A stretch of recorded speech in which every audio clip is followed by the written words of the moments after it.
Passo então a palavra ao Sr. Professor Charles Spence, que creio que está à distância. Não sei se já estamos em contato. Professor Charles Spence, are you with us? Yes. The floor is yours. And thank you. I just ask you to be careful with the time, if that's possible. Thank you very much. Thank you. So it's a pleasure to be with you virtually. I find myself in just outside Bogota, Colombia, on my sabbatical, so unable to join in person.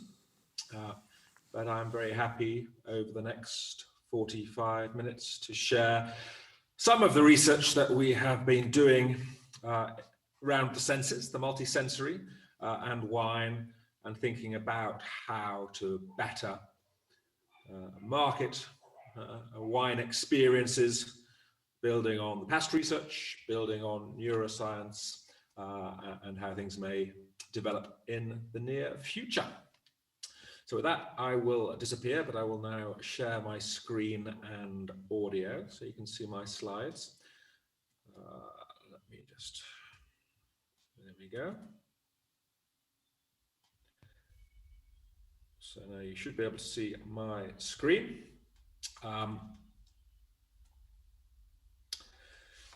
And let us begin. So it's, as I say, a pleasure to be with you, albeit virtually, and to share some of my passion and my research group and my collaborators' passion for the world of wine. But fitting into, I think, a more general interest in multisensory flavor of food and of drink, both in our attempts to understand what makes a great meal. That was kind of the idea behind the Perfect Meal book, written together with Bettina Picaris-Fissman. But also from a more technical standpoint, a lot of our research has been funded by the food and beverage industry. And so we're interested in trying to apply the latest neuroscience of the senses to help companies making all manner of food and beverage products to deliver enhanced experiences, either through modification of the product itself, or for us, I guess, we are more expert in thinking about the packaging, the branding, the naming, the store experience, and the consumption experience, and how all of the senses play into affecting our perception of what it is we're drinking in the glass, what does it taste of, but also our pleasure in, say, a glass of wine. And I think the senses all have an important role to play. And that while we might say that, the taste of this glass of sparkling wine here, we experience it perhaps on the tongue. And for that, we might think that it's only taste or gustation that's important. In fact, of course, most of what we think we taste, we really smell retronasally. And before we stick anything in our mouth, we've already taken a look at the glass, at the color, the carbonation, and the sound of the bubbles, and all of these sensory cues, the weight even of the glass, the shape of the glass too, all of these cues come together for the first time in our minds and not in our mouths. Because it's in our brain where the sight, the sound, the smell, the touch, and the taste are integrated to deliver flavor experiences. It's in our mind where our mood and our emotion and our feelings come together with the sensory information, with our knowledge about price or brand, and all of that together gives rise to the taste that we localize in the mouth. And so this kind of multisensory approach to flavor perception, to flavor experiences, is one that was captured in my 2017 book, Gastrophysics, the New Science of Eating, translated into 16 languages, I think, if not into Portuguese as yet. And I will share with you some of the examples from that book, specifically related to wine. And for me, I guess, this interest in the perfect drink and in the science of the senses was in part stimulated by what's come to be known as a Provençal rosé paradox. This, the name given by Northern Europeans to their experience that, that glass of rosé wine may taste wonderful in the Mediterranean, on the Portuguese coast. It may taste so nice on our holidays that we're tempted to buy a bottle or a case and bring it back to England, say, and then open it on a cold winter's night. And so often the wine does not taste the same as it did when we were on holiday, when we were in Portugal on the beach, say. So what has changed? Is it something about the wine that did not travel well? I think no. The answer to the Provençal rosé paradox, why wine tastes different on holidays rather than at home, is about our mood. It shows the impact of our emotions, and it also shows the impact of the environment, the atmosphere where we are eating and drinking. And so this understanding that it's both about the mood we're in. If we're in a good mood, things taste better. When we're on holiday, we're more likely to be in a good mood. We're more likely to be relaxed. No one really, I think, enjoys the taste of food. They're fighting with their partner. So mood and emotion play a key role here in determining our experience. And knowing that, then one might want to make sure, as best one can, that one's consumers are in the right mood prior to tasting. So what you might need, what you might want, is what I like to call a mental palate cleanser. And that's why we have this image here of Chef Denis Martin from his 2 Michelin star restaurant, namesake restaurant Denis Martin in Switzerland, in Vevey. And he intuitively realized that many people who came to his restaurant arrived very stiff and formal in suits and ties, all buttoned up. And when they came in looking like that, many of them working at Nestle headquarters next door, so coming for a fancy dinner on account, he realized that when they came through the door looking like that, frowning and stiff and uptight in his words, then they just didn't enjoy his food as much as he thought that they should. And his solution in this case is sort of wonderfully simple. It's to put one of these, a little plastic toy in the middle of each table, so that when guests come to the restaurant, which seats about 30, there's no glassware, no cutlery on the tables, a single sitting, maybe at 7 o'clock. People come in, and eventually everyone sits down, and people sort of start to wonder when will the first dish come out? Where is the cutlery? Why aren't there any glasses? And what is that cow doing in the middle of the table? And so eventually somebody will get curious and pick it up, wondering whether it's maybe a pepper grinder, Swiss style. And when they pick it up, they're sort of surprised to hear that, the sound of a mooing cow. This is a cheap Euro plastic toy, but what it does is elevate the mood of the diners. It is like what I like to call then a mental palate cleanser. People, as soon as they're surprised by the mooing cow, they will laugh. And then night after night, Denny reports how you'll have a restaurant full of laughing diners, all with their cows in the air mooing. It's very simple, it's very silly, but it works to improve the mood, and that is when the first dish comes out. So one might think, as a wine producer, for the cellar door experience, perhaps, are my customers in the right frame of mind? And what can I do to enhance their mood and so enhance their experience of the wines that I'm serving to them?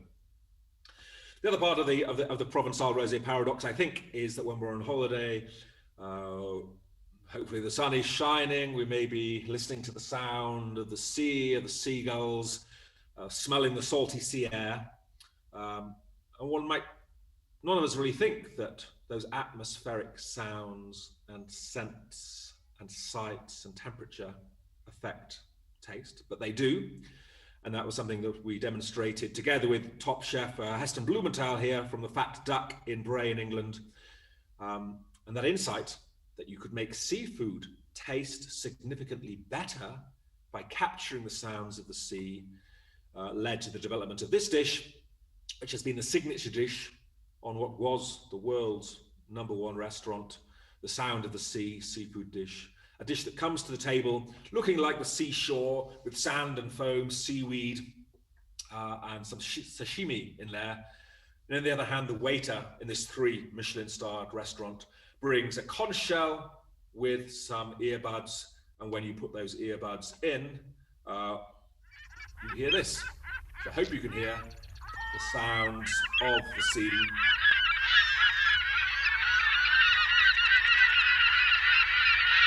The waves crashing on the beach.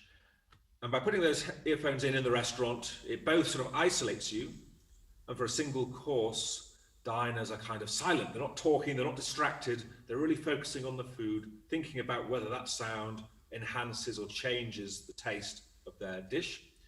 Is that the sound of their childhood? Many people are brought to tears. They cry in response to this dish. And one suggestion is maybe that the sounds of the sea trigger nostalgia and memory of happy childhoods for many by the seaside. And that nostalgia then enhances the taste experience of the food. And this notion that atmospheric sounds can be used to enhance taste is then not one that is restricted solely to the world of gastronomy, but also has been picked up and used by wine judges such as Joe Brzezinska from New Zealand, a professional New Zealand wine judge, but also a sound artist who's just finished her PhD. And over the last decade, she has been working on what she calls onesthesia, a kind of synesthesia of wine. And she's often to be found recording from specific vineyards and then creating installations where consumers, say in London, can taste the wine of this vineyard while exposed to an atmospheric soundscape recorded there. And it sort of brings people closer to their the source, maybe, and the naturalness of the wine, the product that they are drinking. And she reports how very successfully this kind of nature sounds can be to delivering enhanced multisensory tasting experiences, and in a way taking the idea of the sound of the sea dish and applying it to the world of wine. But one might think, well, what aspects of the wine making process or of the life of the grapes might one want to capture through sound recording, and can it be used? And this sort of approach is one that starts in the very high end of molecular gastronomy in a 3 Michelin-starred restaurant, but then makes its way elsewhere to the cellar door experience, through to the food that is served on Far East routes by Finn Airways, where the chef has been recording from the location where the ingredients are picked, and you can listen to that soundscape of nature while tasting the food on the flight, again in the belief that it will enhance the experience and promote the right sorts of thoughts about the product. And this sort of atmospheric soundscapes, which is part of what makes Provence or maybe a holiday in Portugal so special, is just a part of how our environment affects our, in this case, perception of a dish, of a flavor, of a wine or some other product. But the atmospherics that surround us also affect our purchasing behavior. And this is, I think, most clearly shown by a study from Adrian North and colleagues, published in the top science journal Nature, from a British supermarket where there was French and German wine for sale. And one day it was French music playing, accordion music. One day it was German Umpa, beer keller music playing. And they just measured the sales of French and German wine as a function of that background music in the store. The dramatic result was that when French music was playing in the wine section, the majority of people bought French wine, matching the music. When German music was playing, Instead, the numbers reversed, and now the majority of people were buying German wine instead. So this shows just how dramatically atmospheric music can affect our choices. But beyond that, of those who were questioned about why they chose to buy French or German wine, amazingly, only 6 out of the 44 who were interviewed admitted that the music had influenced them. The rest always thought they were going to buy French or German wine, and yet the sales figures show that music was influencing the shoppers without their awareness, biasing their choice. In this case, to French or to German wine. One will, of course, naturally then think of, what sort of music might you want to be playing in the stores, the cars, the supermarkets, in order to promote Portuguese wine. And while national sort of semantically matching music is one way in, what's also been shown is that if you play classical music in the wine store rather than top 40 chart music, then people will spend more, significantly more, in the wine store, but also in restaurants of various styles. And when you see that, and you see how easy it is to bias people's behavior, both what kind of wine they choose and how much they choose to spend on the wine. And then you walk into a hotel restaurant, or you walk into your local wine store, and they have the manager with their iPod on with a random selection of music.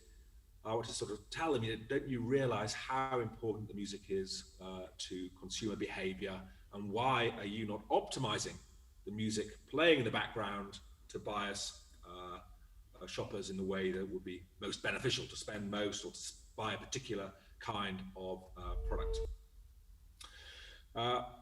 Also of interest to me in the context of how do people select which wine to buy. It's not just a matter of the music playing in the background, but I think it's also a matter of the weight of the bottle.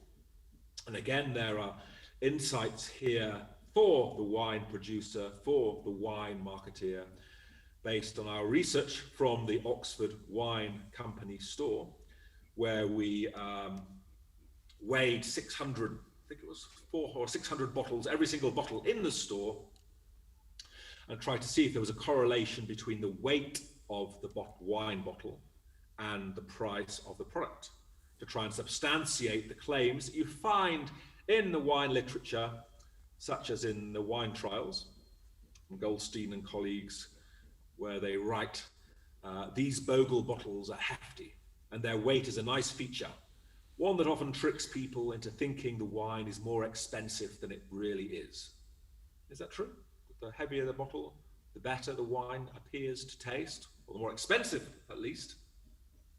Well, when we tested this in Oxford in the wine shop, you can see the results here, where you have the price, labeled price of the wine in the store, plotted on the x-axis in pounds sterling against the weight of the bottle in grams full on the y-axis. And we can see is a correlation there, which equates to for every extra pound sterling you pay for a bottle of wine in the Oxford wine store, you get 8 grams extra of glass.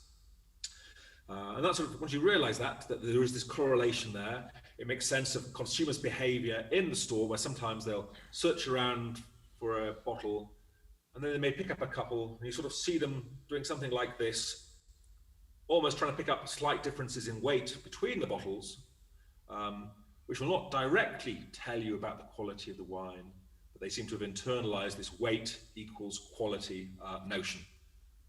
And then if you're in a restaurant where you don't have the choice normally to pick up the wine bottle, one does now start to see sommeliers coming out, as happened to my brother in London, with this bottle of Catana Zapata, which comes in very hefty, about 2 kilograms, a real heavy bottle. And the sommelier saying to the diner, "What a good choice you've made, sir. Just feel the weight of the bottle." So for those trying to sell the premium wine, I think it helps if one does not have a particular bottle shape that one is tied to, as is the case for old world wine producers, But if you're a new world producer, then there's more opportunity to be flexible in bottle design, shape, the depth of the punt, and the weight of the glass. And that's such an important part of the experience, I think, that it's difficult to, should not be ignored, shall we say, even as we try to lightweight the packaging. Heavier things just seem better to us.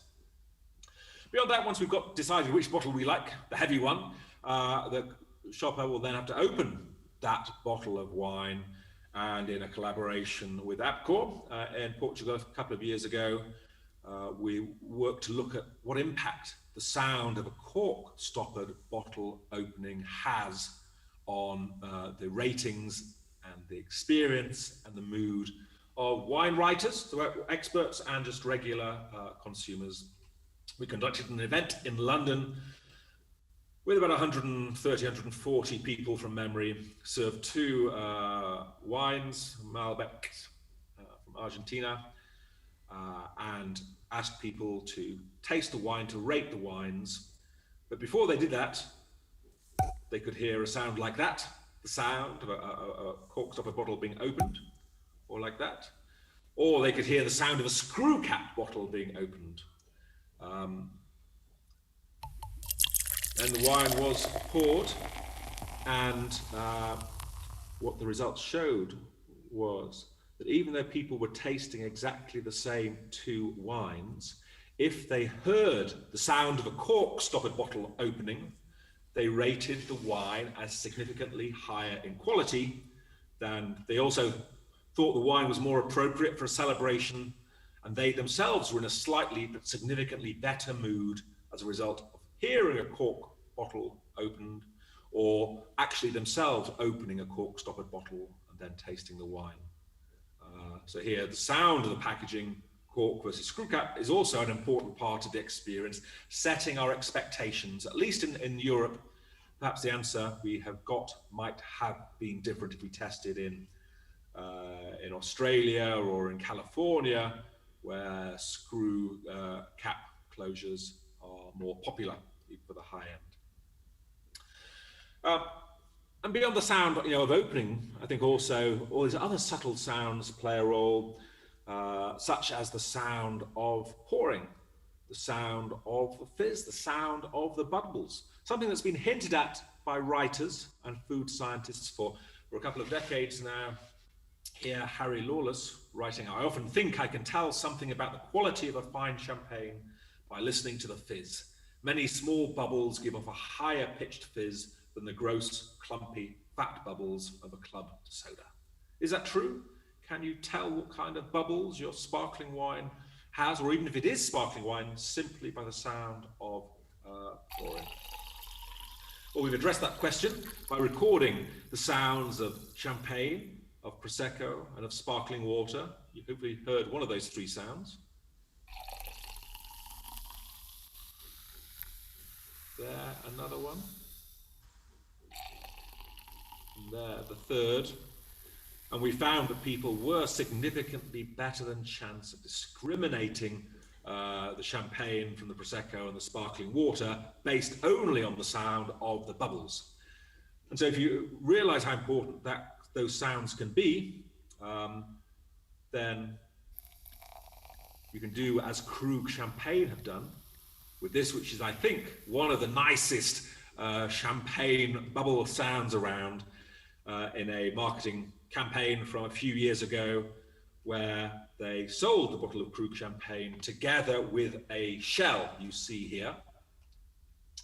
And the idea is you put that shell over the top of the champagne glass, and then you put the shell to your ear, and it would help to accentuate those great sounding bubbles for the consumer, a bit like listening to the sound of a seashell on the seashore.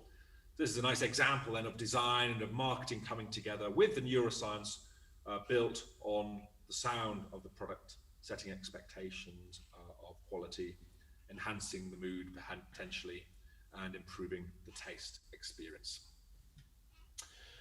And beyond the sound, we've also been very interested in the role of touch and the way that wines so often are communicated in the press, in magazines, and in advertisements through tactile metaphors. Things like this Merlot shown through a velvet. And we were very interested, does that make sense to consumers? And why talk in tactile, in touch terms about the taste of a wine? Is it something that is desirable? And how indeed does texture change taste? And this is something that has been thought about since the 1930s, since the work of the Italian futurists like F.T. Marinetti, who talked about syntactilismo, synesthetic touch. They organized dinner parties where people would wear pajamas made of cork and velvet and silk and taste food while rubbing their neighbors' pajamas to see which texture matched which taste. This is more sort of artistic provocation than anything else, but in our research that we have been conducting in several countries now, we do indeed find that if you have people rubbing different materials, here from an event in Barcelona with about 180 wine experts, sommeliers, winemakers, journalists and so on, tasting wines while rubbing velvet or while rubbing sandpaper. And here we're able to accentuate the sweetness in the wine, accentuate the pleasantness of the wine by having people touch velvet. Perhaps even just thinking about velvet may be sufficient to bring out that quality in the wine as compared to rubbing a rough piece of sandpaper instead. And here we're doing it with materials you feel that one might think about coating the texture of the wine glass, say, to deliver a rough or a smooth texture, as on the glass you can see in the top right. Or as is increasingly emerging, studies of sort of 3D printed glassware, shown on the bottom left, where again, the round versus more angular outside of the glass has been shown to change the taste, fruitiness, sweetness, enhanced from a glass that feels round, that looks round, or is actually round. It feels like we're just tasting the wine, but all of these other cues are playing a role: the sound, the touch, the weight, and even the glass shape. And I think, there's not enough attention has been given to glassware. And I see that sort of most clearly if I go and do a taste test in a supermarket, or in an airport duty-free, or on a business class flight, and they will offer you, a glass of champagne before takeoff, perhaps if you're lucky, and yet they serve it in a horrible cheap plastic glass, and you want to say, why bother with the expense of the champagne if you're going to serve it in such a terrible receptacle that really does negatively impact, both due to its weight, its flimsiness, and the rough feel against the lip.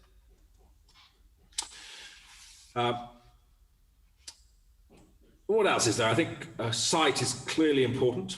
We are, after all, visually dominant creatures, and there has been the research from French researchers like Moreau and colleagues demonstrating that by miscoloring a white wine red, you can fool the wine experts very often into believing that they smell or taste red wine aromas. And almost the more expert the individual is, the more they're influenced by sight, because the wine expert can tell from the color of the wine something about age, something about maybe the temperature of the vintage, something about the grape variety perhaps. And hence those colors do set much more strong expectations in the mind of the wine expert about what they expect to taste, whereas the wine novice might just see white, red, or rosé and nothing more. And knowing about the importance of color to our choices, we have seen, I wonder how much of the recent revival of interest in rosé wines is about the color and how Instagrammable it looks. I'm not so sure about those producers in Spain and elsewhere who are coming out with blue, still, or sparkling wines, like two you see here, Gic from from Barcelona, I think, and Blue Monde.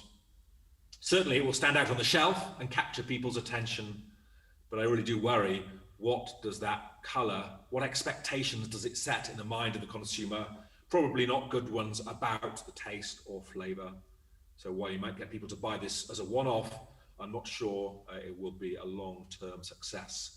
And even the Italian futurists back in the 1920s and 30s were miscolouring white wine blue to try and discombobulate people.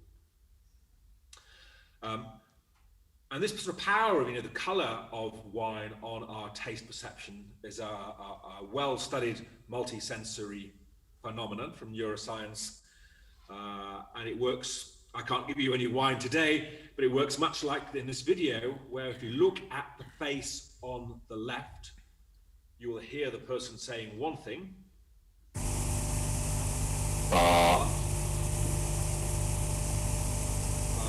If you look at the face on the right, you'll hear him saying something different. Or bar instead. And when you look to the left, you'll hear bar. Whenever you look to the right, you'll hear da. The sound is always the same, but your brain uses what it sees to change what it hears. And exactly the same thing is going on when one starts to colour wines. And we've looked at this recently, again in Barcelona, where we had 180 winemakers, sommeliers, and critics and so on, serving them the three wines you see here, one white, one rosé, and one white wine, coloured with an odourless, tasteless food dye to look just like the rosé wine. And what we found is, of those we tested, split into wine novices, intermediates, or experts, kind of the winemakers and the wine writers. When we looked at the aroma and the flavours that they got from the wine, then you can see that all groups, if you go across the top row, got more tropical fruits from the white wine. And those graphs look very different from the real rosé wine shown in the middle, where instead red fruit aromas and flavours were dominant. So people could discriminate the white from the rosé wine. But what is interesting is what's shown in the bottom graph, the white wine that was just coloured, so it looked like a rosé wine, and suddenly there we see the emergence of a lot more floral notes in the wine. This work research published in 2019 with my former student Janice Wang. And so here again, people are being misled by their eye into tasting things that they see and hence visually expect, but which might not actually be present. But I'll just wrap up thinking about sound, and in particular music and taste. This is the world of sonic seasoning. Because when you look through the wine press, very often finds people trying to describe wines in terms of music, as Hugh Johnson is doing here in this quote from 2005. I've tasted first attempt Chardonnays that were like Dizzy Gillespie's solos all over the place, and the colour of his trumpet too. We wonder, does that make sense? Why use musical metaphors to try and describe a wine? We think it does make sense, and very often we'll do events, and if I'd been with you there today, then I might have tried something like this, giving people a glass of white and red wine, and asking them to raise the wine that they think matches this piece of classical music. And most people will stick up their white wine glass, whereas if I play this music instead, and ask people to raise the wine that matches the music, most people will intuitively lift their red wine glass instead. So what is it that's going on here? Why is there such a close analogy between wine and music? Is it something about the mood of the music? Is it something about the pitch? Is it something about the emotion, as suggested from this wine writer? Red wines need either a minor key or they need music that has negative emotion. They don't like happy music. Cabernets like angry music, he thinks.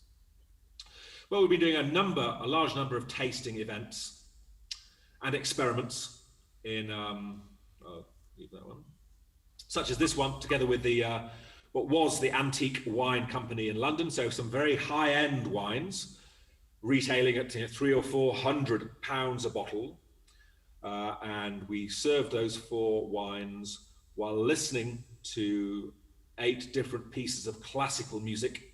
Again, classical music consistent with a higher priced product, and asked people to match the wine to the music. Which wines go with which composers? Tchaikovsky, Mozart, Debussy, Ravel, we have at the bottom. And the results were clear, that people thought that the Silex we see here was a good match for Mozart's flute quartet, but a very poor match for Tchaikovsky's string quartets.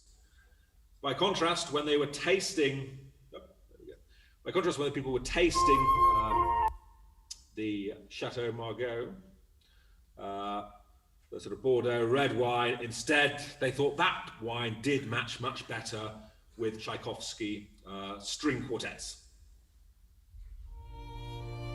Once we know the match, we're in a position then to combine wine tasting with classical music, either pre-recorded or live, and by so doing, we can enhance people's ratings and enjoyment of even these very, very expensive wines.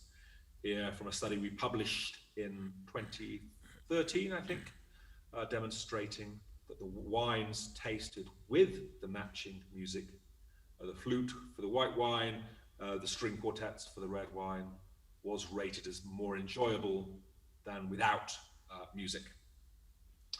And this results then led on to an event which are becoming increasingly popular, where classical music, the matching music, was played live by a quartet from the London Symphony Orchestra in St. Luke's Church in London for 120 of the major sort of benefactors or donors to the LSO. People got to taste the wines while listening to the music. I think this is a whole new kind of experiential multisensory event, one that is growing in popularity, one where sometimes it's hard to know, am I at a wine tasting or a music concert?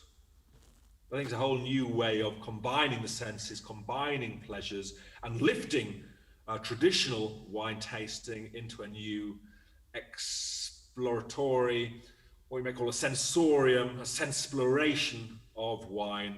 And this is, I see, happening now also with other wine producers in Italy, in Monaco and elsewhere, who are actually having music played in the cellars to accompany the wine tasting. And if the music matches, the experience will be better. And in the very best cases, one might potentially be able to elevate the wine drinking experience to something completely different, as hinted at by this quote from James John, director of the Bath, or Bristol now, wine school, concerning the combination of Mozart's Lord Dominum with Chardonnay, when he writes, just as the sonant complexity is doubled, the gustatory effects of ripe fruit on toasted vanilla explode on the palate, and the appreciation of both is taken to an entirely new level. So this is kind of like the sound of the sea dish, where extraordinary tasting experiences can be achieved by the appropriate pairing of music or soundscape with the wine. And if you want to know what's happening now, what's going to be happening in the future, then I think we're going to see more music that is especially composed for a particular wine. A music that's composed to match the evolution of the flavor of the wine, as in the case here of this Manos Negros Pinot Noir from 2014, held in the mouth of participants for 45 seconds. And here we do a TDS, or a temporal dominance of sensations. And you can see from the graph, very complicated, how different notes, acidity, astringency, and so on, come out at different points in those 45 seconds. And hence people like Joe Banowski have been composing music to match particular wines, and hence deliver a bespoke tasting experience that I think is pretty futuristic. I'll leave you with one such Sensploration event from 2014, from London, the Campo Viejo, streets of Spain, big festival, where over 3 days we tested over 3,000 people, giving them a glass of wine, asking them to rate the fruitiness, the freshness, while under white lights and while listening to sweet or sour music. Here, the scorecard that we gave to people, and here's 3 of the stills from the environment. Again, it's wine tasting unlike anything we've seen before, I think. People rate the wine in the white environment, under red light, under green light. Notice the black tasting glasses. Play sweet music like this. Or we play sour music like this. And the results are striking. Of those 3,000 people, we could bring out the fruitiness and the liking of the wines by about 15%, simply by putting people under red lighting.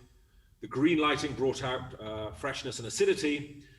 And also, people who took part in the experience were amazed when they say, "Oh my God, I can't believe this is the same wine." Amazing to see how drinks taste so differently, simply as a function of the lighting and or the music.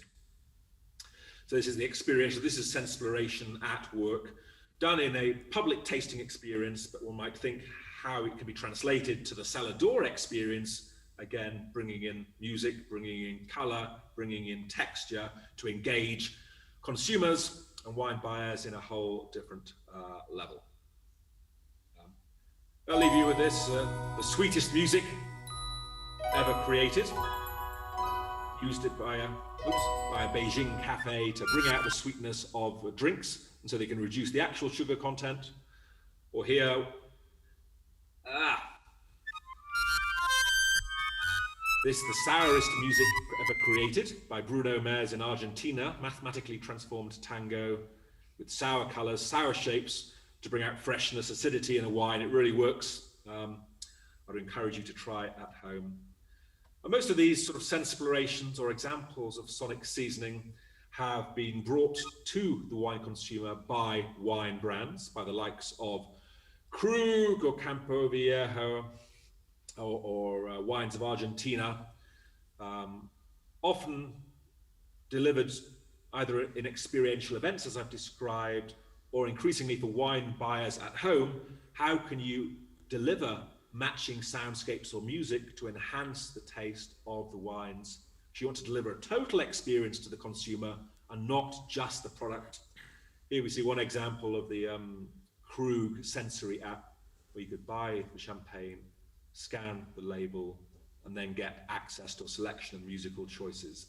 It's a branded activation, but I'll at least leave you with I think what the future may or will or already is, namely unbranded sensory apps, such as this one from Italy, the wine listening app, where you can go into any wine store, scan the label of a wine bottle that you might be interested in, and it will come back with a Spotify playlist, which it claims is designed to match the wine or the grape.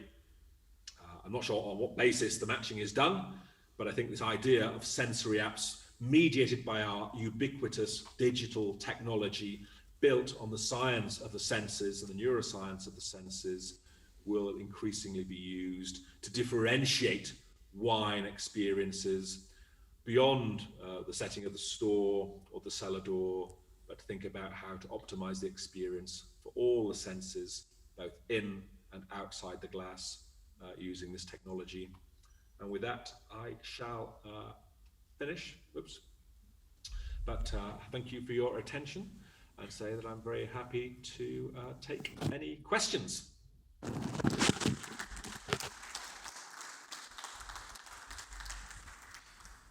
Thank you very much. Climate change is a big challenge for Thank you very much, Charles Spence. This is a quite interesting subject concerning the several colors, shapes, sounds, music that are elements that may create impact in the decision of the consumer to buy this wine or to buy any other wine.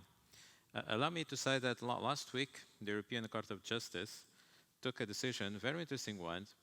A company asked for the registration as a trademark of a sound of a can, opening the can, a soda can, not a wine, but a soda can, the sound of opening, then 1 or 2 seconds of silence, and then we could listen to the bubbles, the sound of the bubbles, of course, that came from inside the can. The court said that in this case, this sound didn't have distinctive character, so it could not be registered as a trademark. But also said that if this case was already on the market, if it had acquired a secondary meaning, so it was already implemented on the market, we could have here a trademark, sound trademark. There are several examples, also gustative marks, so the taste, the aroma, not in the European Union, but in the US, for example, in the UK, at least 2 cases of the taste of the product or the aroma of the product. So this is quite interesting, and I thank you very much for your presentation. I don't know if there are any questions here in the room for Professor Charles Spence.